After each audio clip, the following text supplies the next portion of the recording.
AI ini juga mulai menggantikan beberapa pekerjaan manusia yang membuat perkembangan teknologi ini juga harus diperhatikan.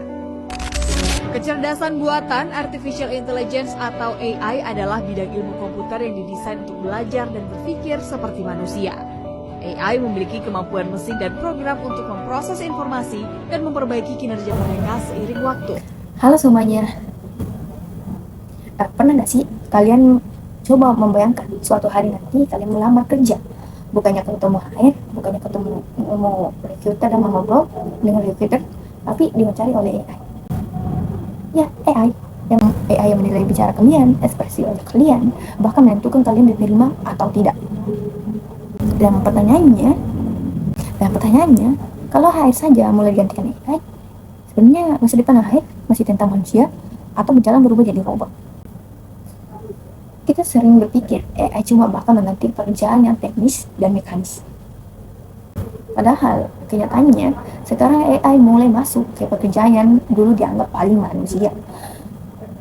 HR, bidang yang tugasnya memahami orang, membangun hubungan, dan mengelola kinerja karyawan. Dan hal ini bukan terjadi di masa depan, tapi sudah terjadi hari ini. Sekarang banyak perusahaan yang memakai chatbot HR.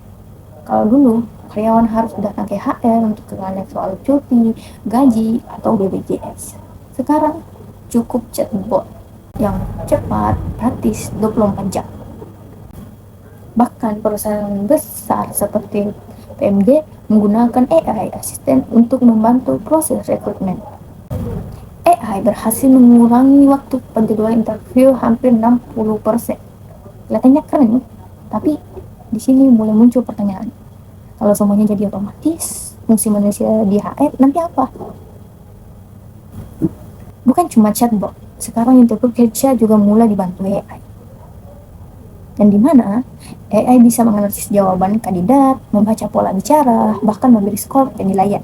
Nah, menurut data dari Review, penggunaan AI dalam proses rekrutmen terus meningkat setiap tahun. Masalahnya, AI memang bisa membaca data, tapi belum tentu bisa memahami manusia. Karena manusia itu bukan sekedar angka. Kadang orang gagal interview bukan karena tidak pintar, tetapi karena gugup. Dan hal seperti itu belum tentu dipahami AI. Tapi di sisi lain, kita juga harus jujur. HR manusia pun kadang tidak sepenuhnya objektif. Kadang ada bias, kadang penilaian dipengaruhi first impression atau feeling pribadi. Jadi, sekarang kita ada di situasi yang unik. AI dianggap terlalu dingin. Manusia dianggap terlalu subjektif. Lalu, yang ideal yang mana? Sekarang, pelatihan kerja juga mulai menggunakan AI. Seperti AI training system yang bisa materi belajar dengan kemampuan masing-masing karyawan.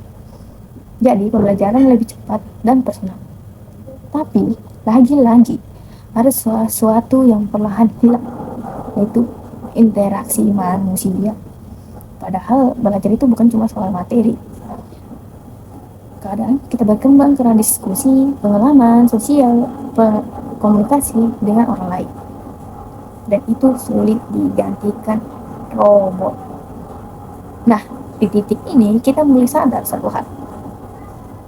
Itu masalah sebenarnya.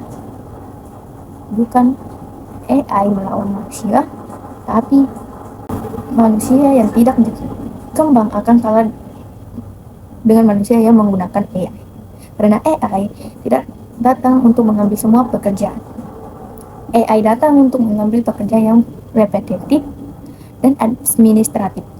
Sedangkan kemampuan yang benar-benar manusiawi justru makin penting. Seperti empati, komunikasi, leadership, dan emotional intelligence. Karena secerdas apapun AI tidak benar-benar merasakan emosi manusia. Jadi, apakah HR masa depan akan digantikan robot? Menurut saya, tidak sepenuhnya. HR tetap dibutuhkan, tetapi perannya berubah. HR masa depan bukan lagi sekadar mengurus administrasi, melainkan menjadi penghubung antara teknologi dan manusia. Dan ironinya justru begini. semakin maju AI, kemampuan untuk tetap menjadi manusia malah semakin penting. Dan mungkin di masa depan skill paling mahal bukan lagi siapa yang paling pintar memakai teknologi, tapi siapa yang tetap bisa menjadi manusia di tengah dunia yang makin otomatis. Sekian, terima kasih.